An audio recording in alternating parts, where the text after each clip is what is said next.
Okay, great. Let's get started. Start with company update. Okay, we had a great week for the company last week. We got the AMD contract signed, so we have a $2 million contract on the table to get AMD's new chip on MLPerf for Llama 405B. So yeah, we have a 400K down payment, and then there's 4 milestones, 400K each. Using single node, multi-node, and whether we can beat NVIDIA on performance or not. And we have a ace up our sleeves if we really want to beat NVIDIA, which is that those numbers are pegged to BF16 numbers. So if we could get FP8 to work, we basically get the performance for free. So kind of what I'm hoping is that we do a BF16 submission for the first MLPerf, and then we try to do FP8 for the second one, and then we get it all. Okay. Is there an ETA for the new chips? Yeah, so I was emailing with Anush this weekend. He says he's going to send them like this week or next. But to be fair, we have a lot to figure out on the old chips. Fair enough. Yeah, we got a lot, but they'll be here. They'll be here. Everything's good on that. Yeah, they're going to be MI350s, and then they want us to do the final run on the 355s, but it's optional. We could use our cloud for that, so we could have a bunch of machines to do cloud runs.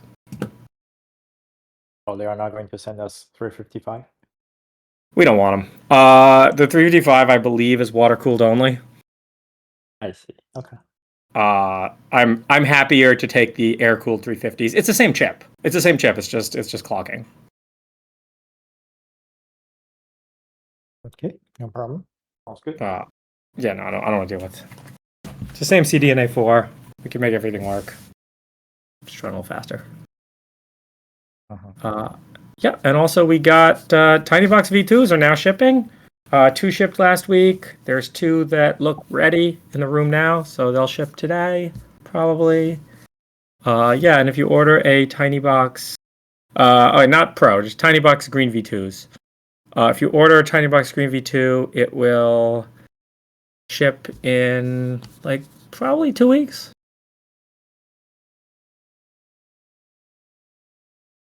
So the tiny boxes are flowing. We're making money on every front. Yeah, things are good about that.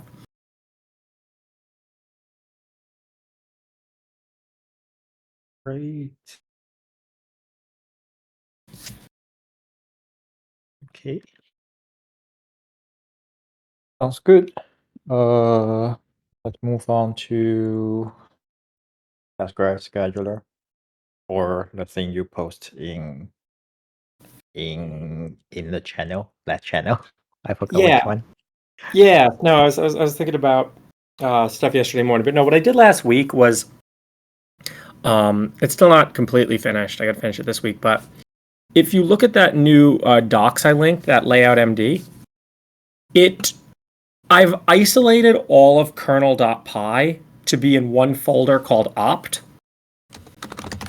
So like we don't use kernel as an abstraction anywhere. All kernel does is transforms the AST into an optimized AST, which is an AST that basically just the shapes are swizzled and there's tensor cores, and that's it. But it's still just it's a UOP to UOP transformation. It fits in the normal paradigm, and all of that legacy code is shoved into a directory, and we can replace it, not replace it. We can do whatever we want. It's a lot easier to reason about now.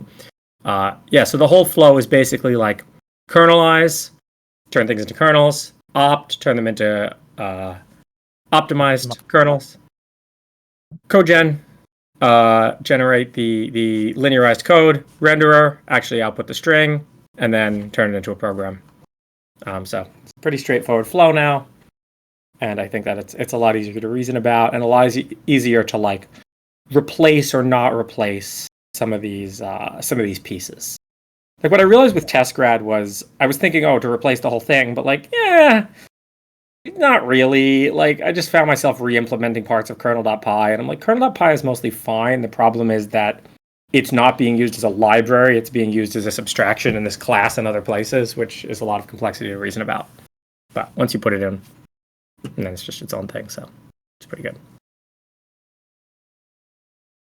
Cool. Yeah. So this week I'm going to work on. I'm going to try writing a halide backend. It seems like that paper is really good too. It seems like they've put a lot more thought than we have into what makes like it's sad that what they're doing is the state of the art. It just looks like it's very similar to our heuristics, but thought about for a few more years. Uh-huh. So it's not Are like we're people missing. Yeah, are people using this now? Not really. Halide is mostly used for image pipelines.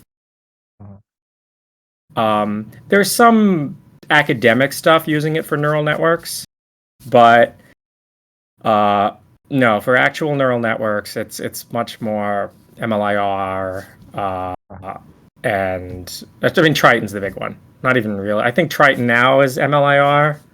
Like they're just using the MLR infrastructure.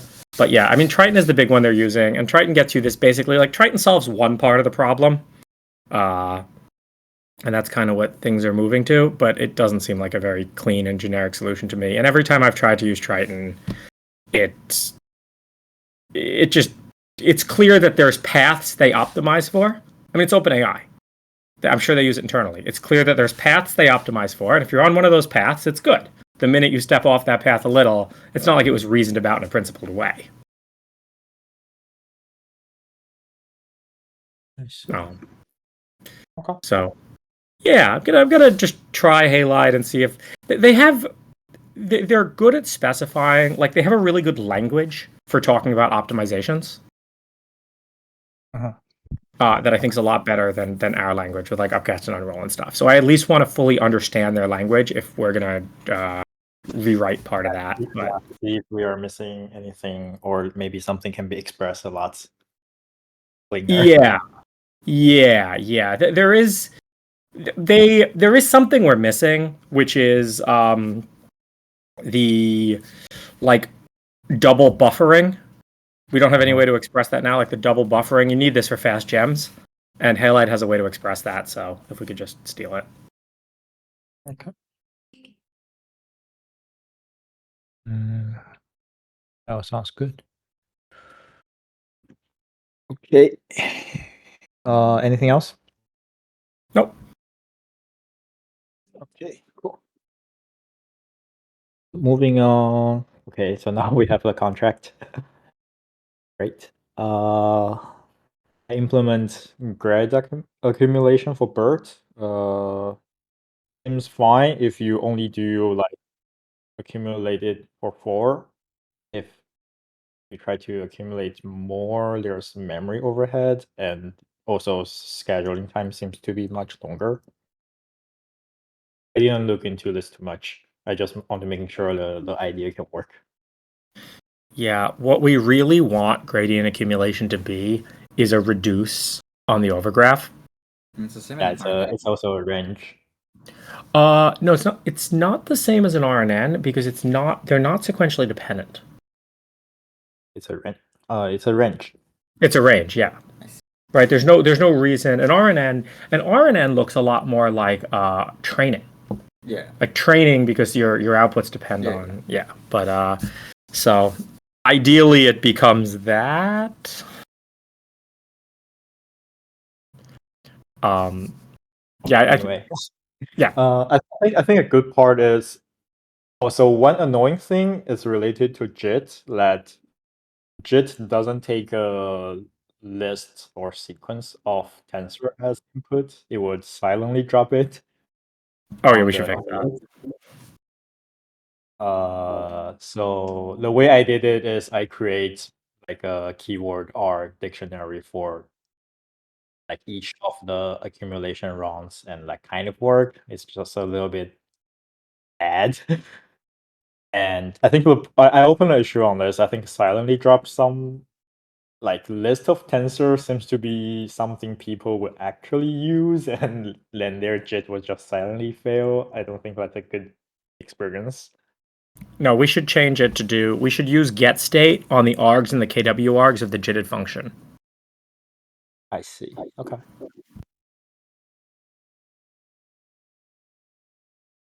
Well, that sounds easy enough.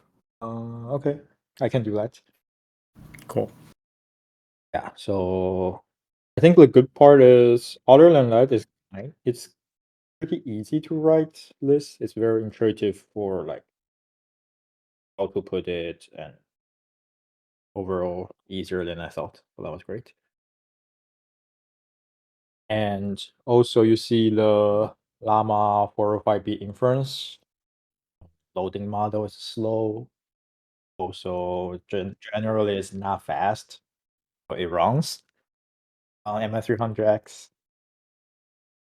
So what I would do, coming back to the grad accumulation, what I would do is I'd not try to put, like, I don't know if you're trying to put all the grad accumulations in the JIT, but for now, if you just JIT one step of the grad accumulation and then do the outer loop in Python, that should work pretty well. Oh, that's all I did. Oh, well, that shouldn't have memory overhead. No, but now you're maybe I misunderstand what you are saying. So we should JIT the, say if it's accumulate over 16 steps, then all 16 will happen in the JITted. Is that what you mean? You should do the No. micro step jitted. Yeah, I'm saying the other thing. I'm saying that actually that should be 16 calls to the JITted function. Then your update part is not no longer JITted? You can update the JIT. You can update it separately, I think. I think you have two separate JITs. I think you have one JIT for the step and one JIT for the update. I mean, again, when you're talking about like an actual time scale of these things, like a step is going to be like seconds. The accumulation of 100 steps is going to be minutes, and then the update is going to take 30 seconds. So these things are like massive already. Yeah, there are just some parts I am not sure if you realize something in the middle will break gradient. I can double check. I mean, yeah, it should work like this, and this is good because it like stress tests these like annoying parts of the JIT. But what I would expect to be the way to write this is each micro step of the gradient accumulation is one JIT, and then you recall that in the outer Python. And again, we're on the order of seconds here, so this will be 0 overhead.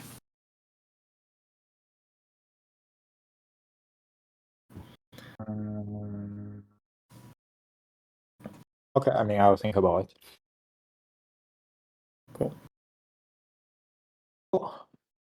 Yeah, then last thing. So I test Adam flow 16, B flow 16. You should see that in the Llama 45B channel. B flow seems fine. I mean, fine for birds. I don't know, 45B would requires much. I don't know if it's much bigger, but different kinds of range. It probably should also work. Flow 16. I'm pretty sure if we find a way to scale that number to the correct range, it might be also possible to work. But if BF16 just work, we probably would have to just use that. BF16 is totally fine. I mean, the CPU can. It's actually so much easier to transform from BF16 to float 32 anyway if we're doing the optimizer on the CPU. So. Yeah, we just chunk it. So. Also the power thing should be fine. So the compute is still down in flow 32. 32. It's just the store. So at least it's not affected by the 0.99. Yeah, if it's one number, it should be fine. Yeah. Finally, I just test Fuse Optim. For some reason, it caused all the memory. I didn't get a chance to investigate. Was that like a known behavior? It's very unclear. It's very untested. That doesn't surprise me that it's out of memory, and that's something we're going to have to fix. I don't really know what it is, though. Yeah, because it must be something else, right? The parameter itself should be the same, so I don't know. It's not like we reuse these. So well, it must be something. Yeah, like you really want the scheduler to put really like all the gradients in one tensor. And I don't know if it's gonna do that now. You see, like like it's really when you start thinking in these like massive scales, it's really kind of like you have like this one tensor for your weights, just one tensor for the gradients, one tensor for M, and one tensor for V, and then yeah, that's the whole optimizer. It's simple. Four big tensors. Yeah. So no, I don't know. If that's running out of memory, it's probably because it's doubly allocating some stuff, and yeah, we have to look into it. But yeah, we also have to think about. If this is something that I can use the visualization tools to figure out, that would be nice. Yeah. And I think that's a good dissect to this tooling. Great. George, did you want to finish your sentence? No, that's yeah, Viz tooling. Yeah, with tooling. I merged TimeViz. And I have a diff I posted in the Viz channel for non-blocking UOP tracking. The basic idea is to track the actual fields of the UOP data class and then reconstruct the UOP graph. That's gonna solve like there's a bunch of the diffs for the bounties where like weak refs and stuff. You need none of that. I wasted time pickling weak refs and no, it's just pickle the fields and reconstruct the graph. So yeah. Yeah, I think that's a reasonable way to do it. This is gonna get us to 20% overhead on Llama. Sweet. And yeah, I saw you posted that we are not using screen real estate. I completely agree. I'm gonna add the buffer profiler soon. Take it from there. Yeah, I mean, it would be great if we could like debug fuse optim. I mean, that's kind of a first use case of it. Like figure out why fuse optim is using more memory than not fuse optim. And so that's Llama inference. How is it working on BERT training? It's fast across the board. Like really, Great. it's just tracking force. Yeah, I mean, we're gonna really need this for Llama 405B. I don't know how long like the schedule is right now to schedule the step. Yeah, that would be brutal. I think this thing has how many layers again? I have no idea. It's layers that's no. the problem? So definitely layer is a problem. That's why it's like BERT size layer 2 is a lot faster than 24. Let me check. So Yeah. Llama 3, I think it's 192 maybe. No, it's 192 layers? no, it's 126. It's very deep. 126. Yeah, I put a parameter in llama 3.py. I see.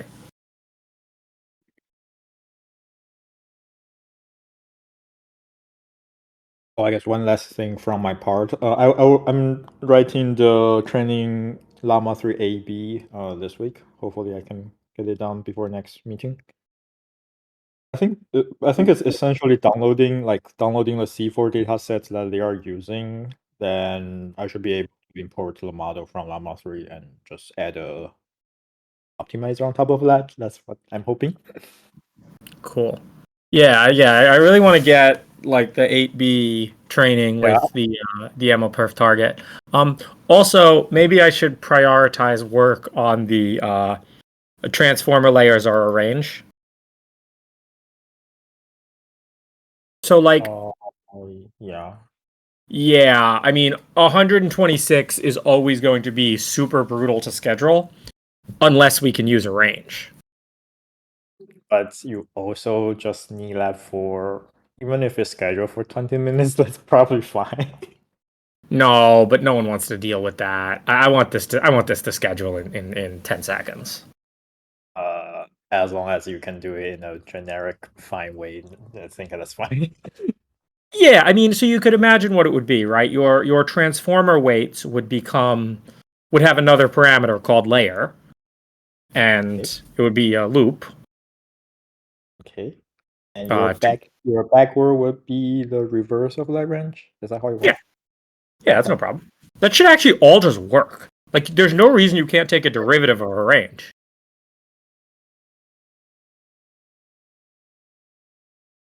It's literally just the reverse of the range. yeah, right. It's just doing the opposite order. Okay. Yeah, right? It's a chain rule. There's no reason that like if you just like take a range and go forward, and you just go the other way, and it's like a no op in the thing. It's just put the ranges in the same thing. Just swap the end and the end range and the range. Anyway, so that thing should also the A/B training should also work with 70B, which 70B by itself should fit on MI300X, I believe, without any model sharding. Wait, no way. No. And if you You put can the MMV inference, on yes. CPU, no, you can put the MMV on CPU. Wait, what's MMV? You can't fit both the gradients and the weights in BF16 in a single thing for a 70B. So sad. Okay, never mind. Well, 192. we should think about sharding too and how we want to shard, right? We have a bunch of options here, and it looks like the NVIDIA thing does all of them. Okay. So we can think about that next week cool. after we have the AP training. Yeah, I mean 8B will totally fit on one. Yeah. That sounds good. Anything else for Viz? And that's it. This week I'm gonna add the memory graph and a bunch of other stuff. I'm gonna upstream everything, so feel free to pull from master and test on your stuff, and if it doesn't work, just complain. Yeah, so you can also try with the fuse opting. I don't know if it reproduce on any of the tests, but if so, that's a smaller place to start with. I mean, yeah, even in beautiful MNIST, we should just see, is it using more RAM? Okay. And I think like debugging that is a really good use case for this, right? Like we could see how these assignment things are actually becoming copies. And if the visualizer can show that in a really good way, like that's a great use case for this. That justifies the entire investment into the project, because it's super hard to like understand otherwise where buffers are actually being allocated, especially after they go through the memory planner. I'm gonna literally put tracing in the buffer class. I can deallocate and allocate, and that way we can use the IDs to backtrack to whatever kernels use that buffer. Cool. Oh, do you want the per device memory counter? Well, I'm not sure we want to put that in global counters.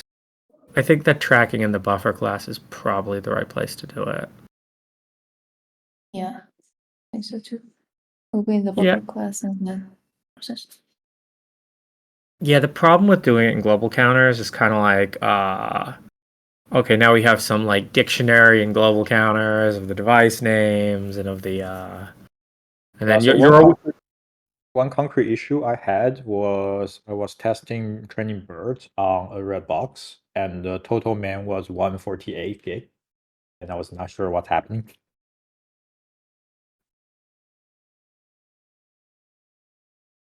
So if your total memory exceeds your GPU memory, I mean, it could be on the CPU. So that's why the per device counter. Yeah, but then it's like, how do you display it? I think that'll just be. I think that'll just be a lot nicer when we have per device graphs in Viz. Yeah, I I think especially having the max of the device will also be useful. Yeah, I mean, you'll be able to see that really easily in the graph, right? It should just be like on that timeline. You'll just be able to see, okay, what's the highest point? Maybe we could even allocate add it to what? the allocator of the device, so the spare device. So for the global buffer. Oh, you mean like the global counters? I mean the allocator that goes into each device. What do you want to add to the allocator? Tracking those events to the instance of the allocator. I don't think the allocator really. I would just do it at the buffer layer probably. Yeah. The allocator is kind of like, we don't support things like multiple allocators. I don't think we have to. I think just that the buffers, the allocator also, then you're asking, like, we assume that the LRU cache is like at a much lower level, and we should never really be thinking about that. There just shouldn't be bugs in the LRU cache, and we should never have to think about it. I want to know how many buffers are allocated right now for any given device, and what like the sum of that is, and how they stack, and all that.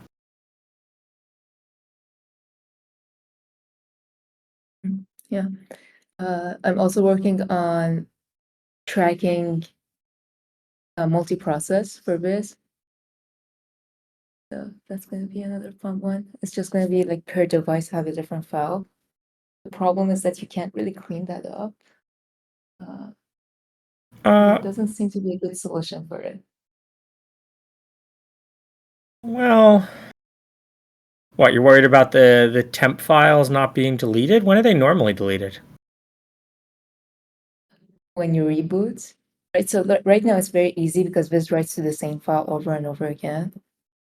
So you just, whatever Viz command that you run overrides whatever existed before it. So if you have a folder with a bunch of files, which one gets urm-rfd folder, when? How big are the files?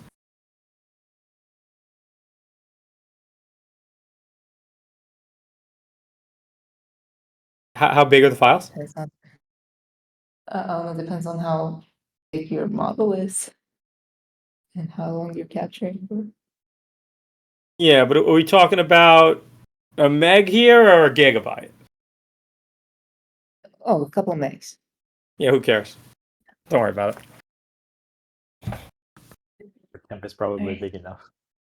Yeah, a couple megs, you just can leave them in temp. Like, it's not a big deal. Sure, but how do I know they're stale? Oh, how do you know they're stale and not to open them next time? I don't know. Put a timestamp in them. Yeah, put like a timestamp. So you have like your primary one, right?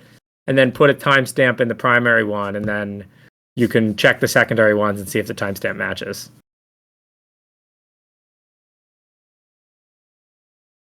Some ID or something like that. You could even do cleanup there if you want to, right? So you check the, you have a primary file, which has some ID or some timestamp that's unique. Timestamp is probably good. Then you, in your viz loader, you iterate through all the child files. If they have matching timestamps, you load them in. If they have older timestamps, you delete them. There's your solution. That work?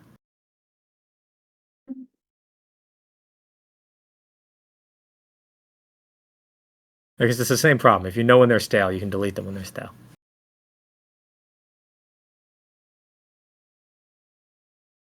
Then you're going to be able to see the beam stuff. Yeah, that would be cool. Beams coming out. Yeah, I mean, it'd be good also as we eventually, I mean, I want to eventually expand that infrastructure to not just be for Beam, and I want to be able to do kernel rendering in parallel.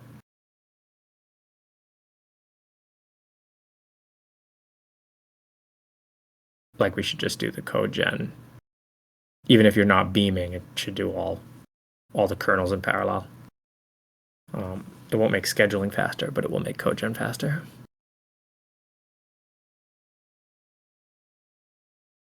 Okay.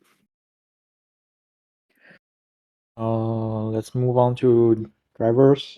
And also, Nimogen, can you comment on what's the state of CI red machine? I think it's quite broken. Yeah.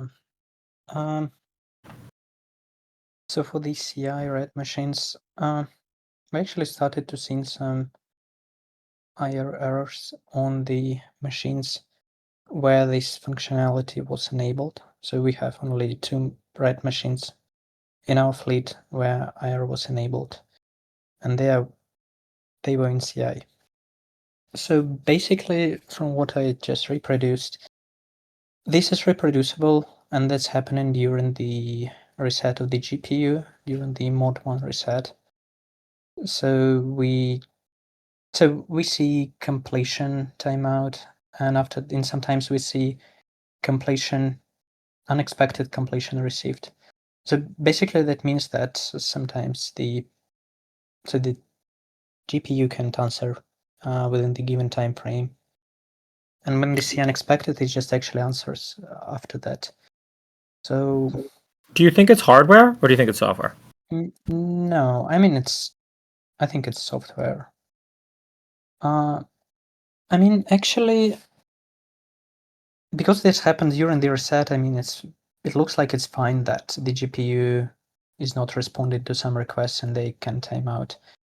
But I'm not actually sure what sending these requests, because so from what I can see from IRs, sometimes it just reports the TLPs, and they have different like sizes of 2 bytes or 8 bytes, and that's definitely I'm not sure that doesn't look like our request, because what we can send is during this time period only memory mapped IO requests which have 4 bytes.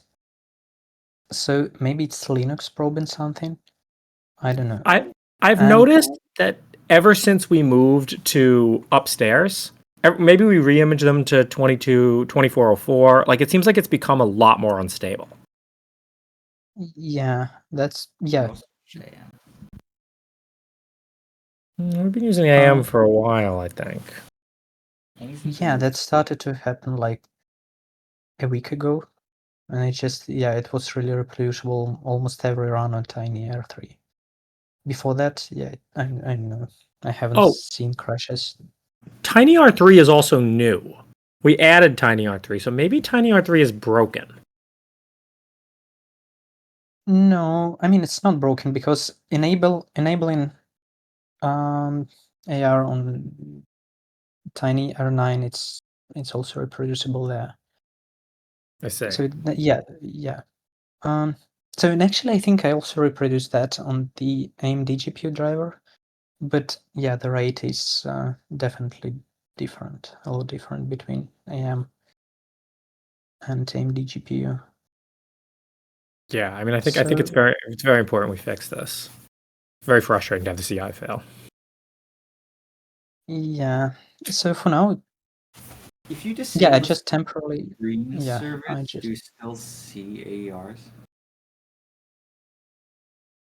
Because the screen can you repeat? the screen is asking the GPU for stats, for metrics. Oh. I bet it's this. Do you want to disable that? Disable the AM screen service, just in general? Like do it globally? Yeah. So for AMD, for non-AM, for when the AMD driver is loaded, I already had to throttle the screen to 1 second because there's an open Linux kernel issue where the 7900 XTX just crashes. It just times out if you probe the SMU too fast. Wait, but you're probing it through the direct PCI interface. No. Wait, how are you probing it if there's no AMD GPU driver? AM SMI. But our AM SMI. Yeah. But that's just using the PCI stuff. Well, this is the problem. I think this is the problem. I think we should probably is. Yeah. Let's just disable that, That's one because that's a new thing that we added recently. No, this has been there for a while. No, we added AM screen recently, around the same time we moved things upstairs. Oh, yeah, but it's not within a week. No, not within a week, but it's been unstable for like 3 weeks. AM SMI has existed for longer. Yeah, but we weren't always running AM SMI. AM SMI has existed in extra, safely far away from everything. Yes, and then it's existed in the screen service. Since when? Basically since I got here. Yeah, it's about when the problem started. I think we should definitely start by disabling that, and then say... Yeah, try disabling that. Yeah. Well, you should just disable it in the screen service. Yeah. could just throttle it. Throttle. Yeah, well, it could also be 2404. That's another thing we changed. Yeah, actually, I think we should maybe probably fix AMSMI and add some log to Node. I know, yeah, if we prove that that's the AMSMI, I'll find the way to fix this. Great. But yeah, let's definitely start by disabling that. And any progress, you know the thing that I really care about on the copy out of the USB GPU. So yeah, I started to work on this. I'll focus this week only on the USB GPU. So yeah. And then Yeah, are so we getting? Sorry, go ahead. Yeah, I just for me actually I just merged all the necessary things we need to merge in V. So we need lines for NV and still a lot of boilerplate to bring up the GSP. Yeah, we can And raise the line count. Yeah. Yeah, So feel free to raise the line count to merge NV. Is it good for me to try? Yeah, you can try. So actually, from the point of the stability, it should be fine. With still for speed, I think we still really need huge pages to work fine. And it's only Ada right now. Oh, it's 4090 now. Yeah. Cool. Yeah, but yeah, feel free to raise the line count for that. But yeah, comma's asking about copy out. Yeah. Okay. Yeah. So this week I'll just NVIDIA goes to background after I merge it. It should be good now. And yeah, also about the MI300, do we want these AQL packets? Oh yeah. Yeah, but not the highest priority right now. I think that we're gonna have to move to AQL, but I don't think we have to do it right now. I think we can do it in a few months. Once we understand, like, because we are still getting that 10 microsecond overhead to sync the kernels, which seems to be gone in AQL. Yeah. So yeah, I mean, it's not. I spent a day trying to reverse the mech and look for what it is. It's deep in the AQL stuff. So whether we actually use AQL or try to use AQL through the back door of the PM4, like, I kind of like the idea of just straight up using it because we can just copy HIP.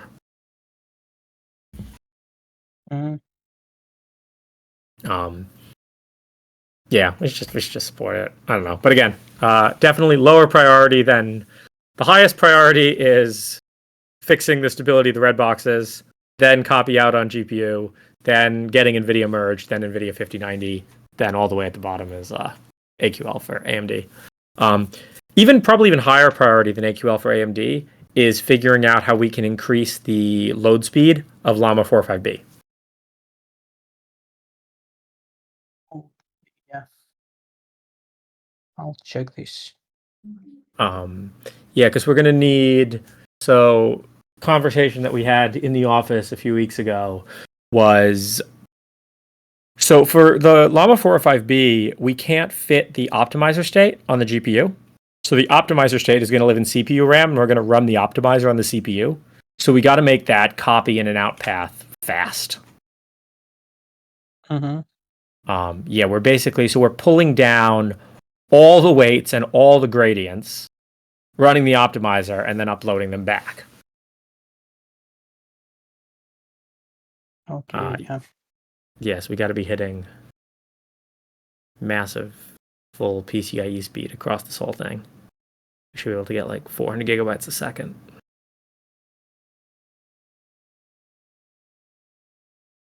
Which is a bit separate from the disk. I mean, the disk is kind of two things, because we don't have a way... Is there any hope of going direct from the disk to the GPU? Yeah, I think with the NVMe we can do that. I mean, it should be pretty simple. Like, well, do we have to write a without do we have to write a Yeah. driver for the NVMe? Yeah, I mean, like from the USB GPU stuff, it looks pretty simple, like the NVMe driver, all these queues. So yeah, we can do that. Okay, but that involves. Is there any way we can use Linux's NVMe stuff and do this? I Oh, don't here. know, I need to investigate this. UUVN's got a link to. Yeah, this is the DMA ref stuff, which we don't know how to get in AM. All right, who wants to get something upstreamed into the kernel? No, there's already patches. They're just not merged yet. Why not? Yeah, I think I've shared So something Let's to rewrite them you. from rusted to C, and then we can get them merged fast. VFIO has patches to export DMA buffs, Yeah. and then there's another one as well for UDMA buff that can accept the PCI bar address. No, there's a patch for UDMA buff that lets it accept a PCI bar address. It's on an Intel tree, I believe. I see. Well, we should think about whatever the easiest way to do this is. Ideally, not with our own. Yeah. We don't want to. No. Maintaining a kernel module is a lot. I'd much rather, like, if we have to build a kernel with a flag, I'd much rather that than a separate kernel module. Since this is lower priority, we can discuss it next time. Yeah, we can sure. Or I don't know, you want to make it a bounty so someone can work on it. That's also fine. Well, it's not clear. We have to investigate more what the solution is.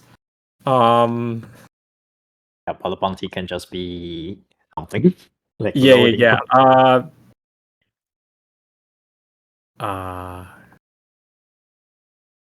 I mean, we'll see. UUVN, I definitely don't want this to block the networking bounty. So I would be okay with this solution for the networking bounty, if that's what it takes. Let's move on to the Cloud stuff. postcard stuff. This is just remote stuff. I mean, do we want the kernel module? I mean, do you have a better idea? Not really. Not right now. All right, then the kernel. There's patches in progress for the kernel, but it's not in yet. I don't know when they will be in. The kernel module is as good as anything. I'm fine with it. Fairly short. I think it's okay. If you are the one who will be maintaining it, then sure. One alternative to the kernel module is that there is a vendor-specific extension on Mellanoxus that allows to register any physical address, but it has been deprecated and removed. So if you are okay with using like 2 or something year old Mellanox Fed package, it can just be a single API call. Well, but no, we should use DMA buff. yeah, I mean, the problem with the Mellanox thing is it's not going to work for NVMEs too. Yeah, we should use DMA buff. Yeah, okay. I have rewritten this model multiple times. I think this is like the simplest generic thing, and like it's fine. I think I expect it to have less chances of crashing the kernel than the AMD's kernel module. So Yeah, I'm fine with it for now. If this is how, well, you'll be the one maintaining it, so. Yeah. It looks simple enough. Yeah, I think the kernel module is fine for now. Well, I think we do want to move to whatever thing lands in the kernel officially. Whenever that lands. obviously. Yeah. So the remote thing has been blocked on the P2P PR. I addressed the last. Yeah, that's so my bad. Wolf asked me to split a couple things. I did like 4 days ago, waiting on like this being merged. Yeah, that's my bad. I'll get to it today. Yeah, fine. So I'm in no rush. I just don't know. Like, have you seen this? Should I like ping you in DM also? Yeah, I have. Yeah. He said to get to it today. Yeah. Okay, thanks. Sure. Okay. Any updates on hashing or TinyFS? TinyFS can store files now, sort of. It's not deployed anywhere. I'm just testing locally, but at least I can put chunks in places. It's a little I'm trying to so for actually storing files, I'm just trying to use disk, like disk tensor.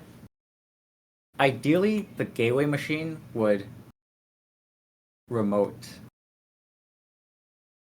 device and open the disk. Because right now we need a program running on all the nodes to actually do the storage. No, I think we definitely want that. Why can't I open the disk remotely? So remote currently only uses one device. It's What? pretty specific on that one device. But remote can use all the devices, I thought. Doesn't it work for multi GPU? Yeah. Oh, but it has to be the But same yeah, device. yeah. It has to be the same device. Oh, all right, well, gotta fix that. I mean, remote ideally, like in some ways, we almost want all of TinyGrad to be funneled through remote, even when it's on the same machine. Yeah. I feel like Yeah. So, I think that that's the way to do that. I think we definitely do not want disk service running on each thing. Yeah. We want one TinyGrad server, and it's kind of a right. And then the TinyGrad server will eventually become a kernel, and will eventually remove Linux from the computers. Right. Okay. Anything else? Nope. Okay. Let's move on to Z3 symbolic. Or anything else as Lycos want to say? Yeah. You should be able to talk. Or if you cannot talk, you can just type.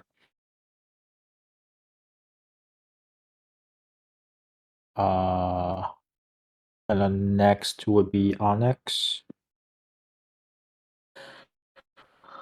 Working on bit vector render.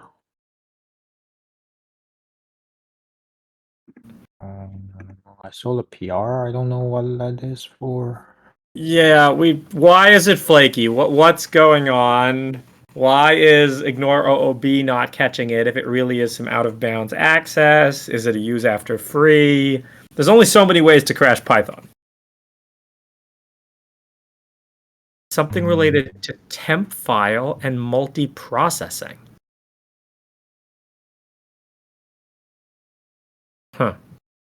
Yeah, so I think in one of the PR, the speculation was because the way the Python name temp file thing was multi-process crash. I don't know. But I think specifically for that PR, it's definitely good to understand if it's a problem with temp file, then the fix should be not using temp file and not directly jump into another like serialization and serialization. Why do we need this? Why is there temp file in there? I don't even understand. Temp file was the old way to dump and load. Yeah, why are we dumping and loading?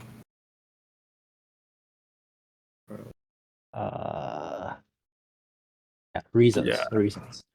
Anyway, I think Yeah, this we is the want to fix. understand. We want to understand why is it crashing? Can we reproduce it reliably? Then, if so, we can discuss about solution. Yeah, to can we mess use around PyTio one instead of thing. temp file? Yeah. Should be in memory. Okay.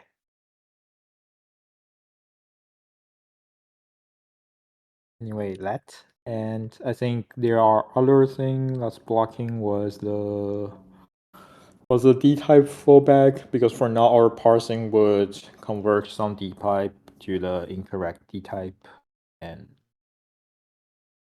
I think that's what's blocking some other refactors. Anyway, there are many things that we want for Onyx.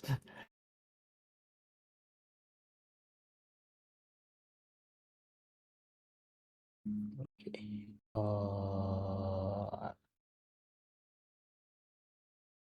else do we have? Local.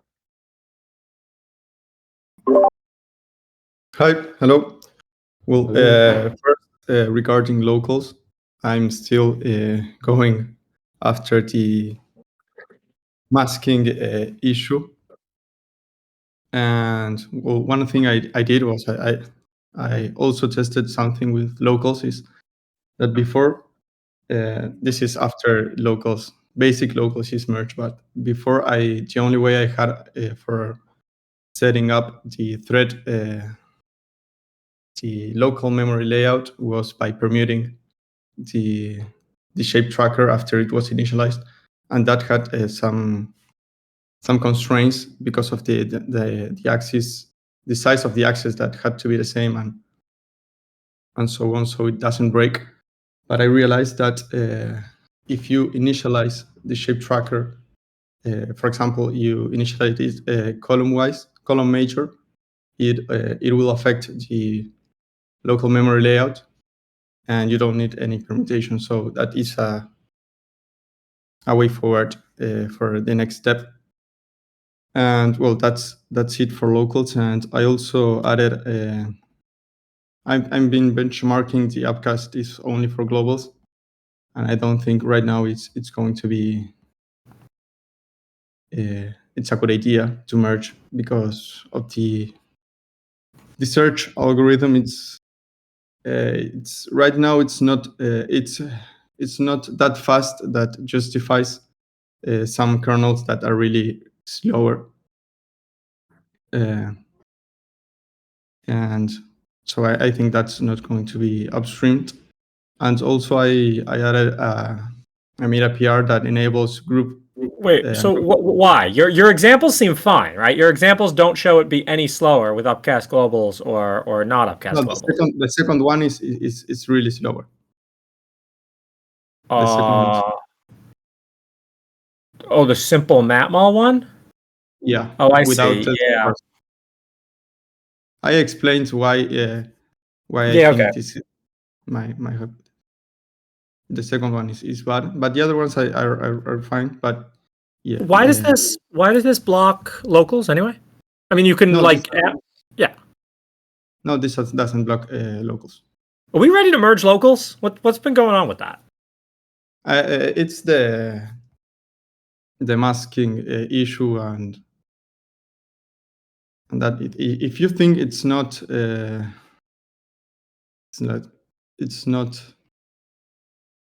What's the masking issue?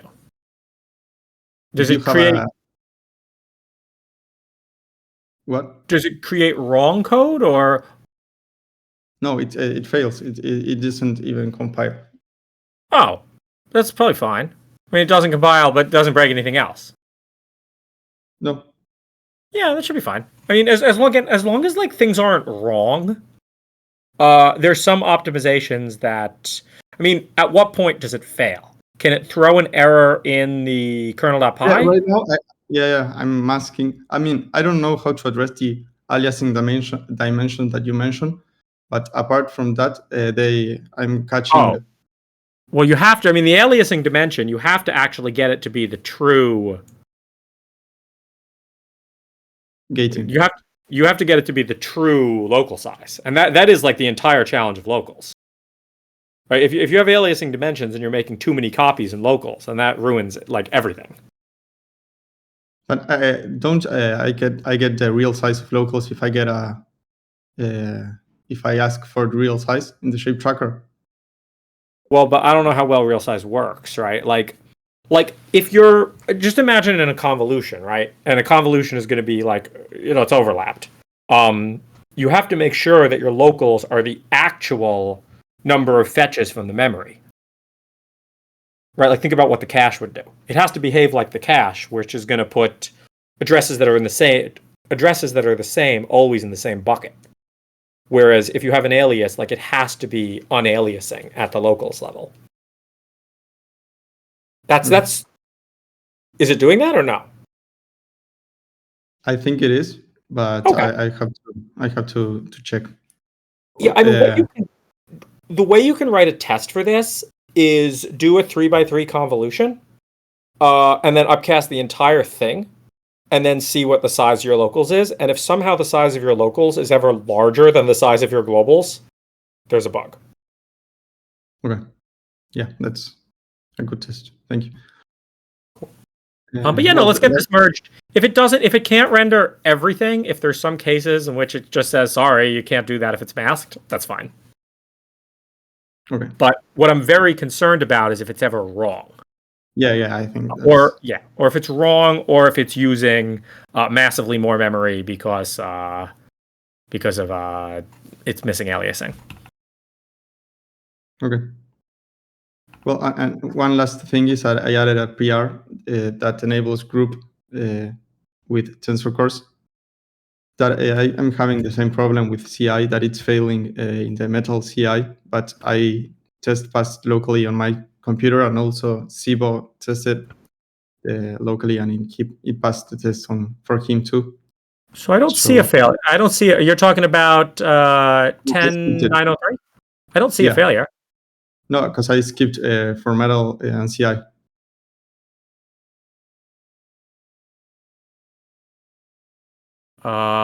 Yeah, that's fine. If it passes with O0 and it doesn't pass with O2, it's probably a compiler bug. Yeah, it's fine. Cool. Yeah, I'm fine with. Let me see. What's this doing?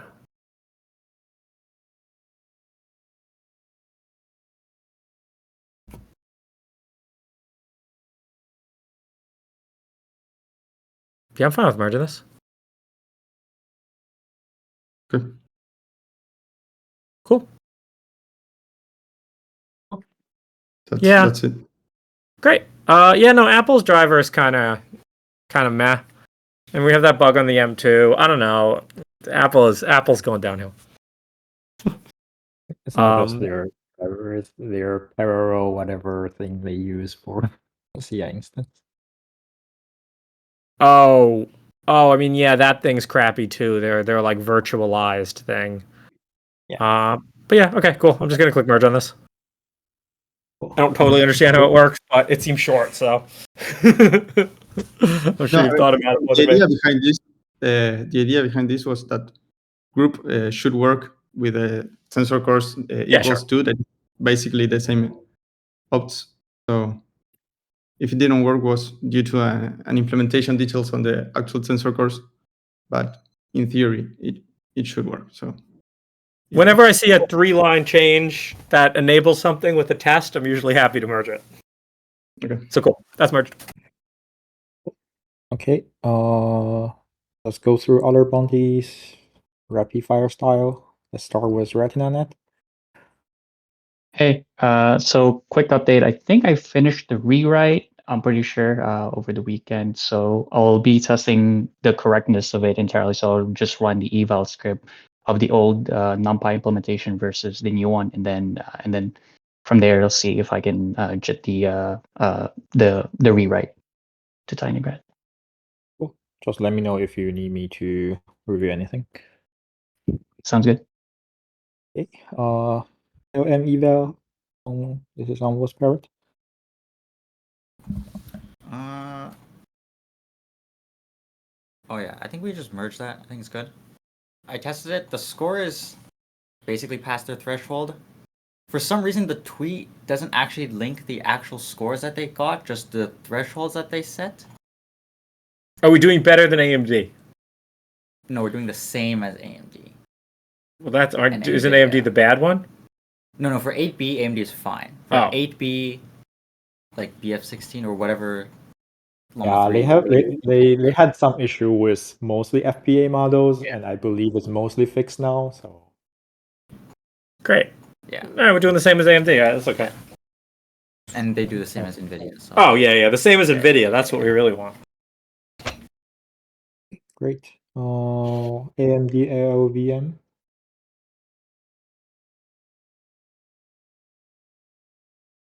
By the way, there's a. Do we want a bounty for better reorder or register pressure based reordering?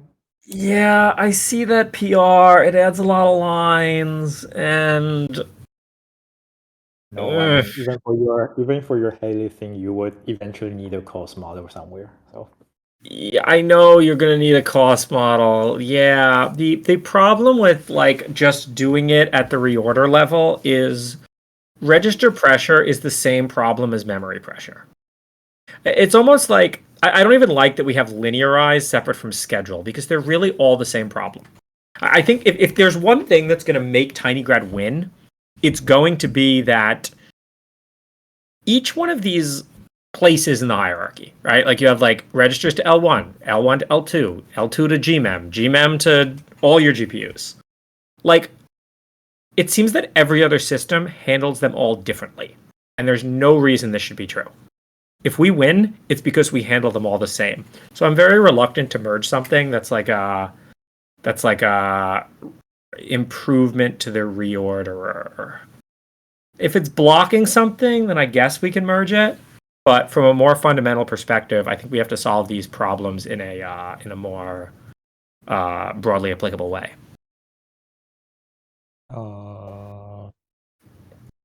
I think the issue here is AMD LLVM is slower with the current reordering. So How much slower? like 20%. I don't know.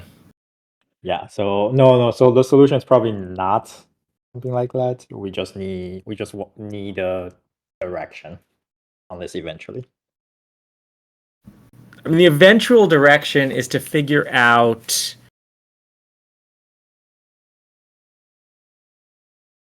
Okay, not something we don't need an answer now. That's fine. Yeah. Yeah. Okay. Anyway. So lastly, so the cloud sync stuff, it's on Whisperer today. Mm-hmm. Okay. Wait. So basically, I'm okay. No, all right, we could talk about this later. But I'm seeing basically it runs two algorithms and then chooses them with a selector. Oh, what was that? I'm reading the register pressure aware, and it's like running two algorithms and then choosing them with a selector. Like, if there's one principled way to deal with this, like ideally, ideally it's some optimizer. Ideally, it's some like real optimizer that says, okay, how do we actually minimize register pressure here? We know all the topo sorts. We know all the Yeah. Okay.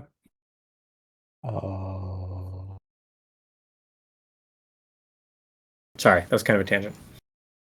No, that was fine. Cool. That's How it. about the Linalg SVD? Oh, I thought you are reviewing my one.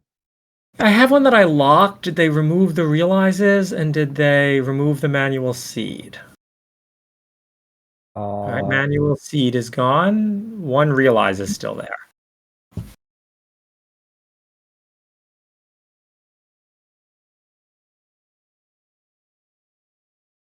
Without them, the tests fail. Great. Interesting. Yeah, we really need realizes removed. Okay. I don't know, but this might be a bug beyond what the SVD thing is. I'm tempted to merge this and pay out the bounty.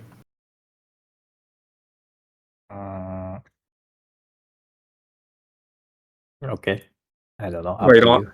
you don't like it, or? It looks pretty complicated. I mean, but is the algorithm this complicated? Yeah. No. No? No? It's probably the same algorithm, but it's just, I don't know. It's probably fine. It doesn't look clean. It's similar to whatever. Yeah, but read page 26 of the paper. It doesn't look better. I don't know. I mean, every time like there's like things between like reshape, expand, and gather, whatever. Usually, what happened is I will stare at it for some minutes and write more tests and clean it so that I make sure it's using minimal number of stuff. So yeah, it's fine. Yeah, I think it's fine. I think it can be cleaned up, but I'm not sure that's a reason not to merge it. Why is there a .clone in there?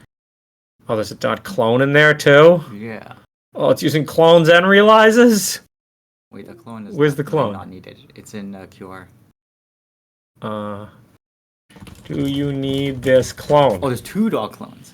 Oh. Wait, there's another Yeah, one. so the issue was... Oh, is it assigned to? Or... Oh, is it? Oh, yeah, it's assigned to there. Yeah. I mean, this is a good stress test for Tinycred anyway. It's also assigned to there. Yeah. Is it? Okay, I don't know. That's probably fine. You can, if it's working and it's not terrible, it doesn't hang your machine, it's probably fine. Worst case, you just don't use it. Yeah, maybe I'll test it on a few big ones and we'll see. We'll see like if the speed is like within 10x of torch, I'll merge. If the speed is like within 1000x of torch, I won't. And okay, what's the behavior if you doesn't have SV? Does it hang or do they just produce like wrong answer? I mean, nothing can hang. It has a fixed number of iterations. It probably just produces the wrong answer. Okay. But yeah, no, the paper that he took it from, like you could say the code looks complicated, but the paper that he took it from looks equally complicated. So I don't know. I don't know. It's the same as Transcendental. It's also from a paper. I read the paper. I wrote a much simpler one. Yeah, It's fine. It's fine. I don't know. I have like a high school linear algebra knowledge. Funky is fine, and you can always improve it later as long as it's not wrong in a bad way. Yeah, sounds good. Cool. I'll leave that to you.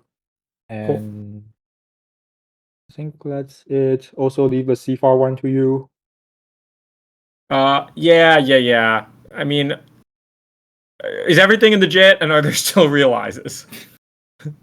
If everything's in the JIT, I'll merge the CFAR thing, but every time I ask if everything's in the JIT, they're like, this one can't be in the JIT, and I'm like, okay, well, it's not done. Okay. Okay, so we have that. Oh, we have SVD and we have the subbuffer. I think those are the active ones. Oh, this looks better. Okay, it looks like maybe everything's in the JIT now. They put fuse A range there. Ooh, context is decorated. That's cute. Okay.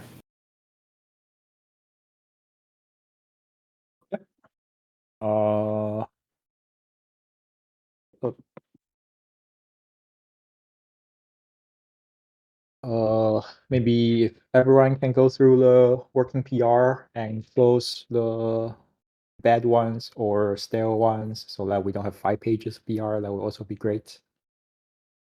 We shouldn't have more PRs than number of issues. And with that, I think we can conclude this meeting. Sounds good. Thanks, everyone. Thank you, everyone. See you next week.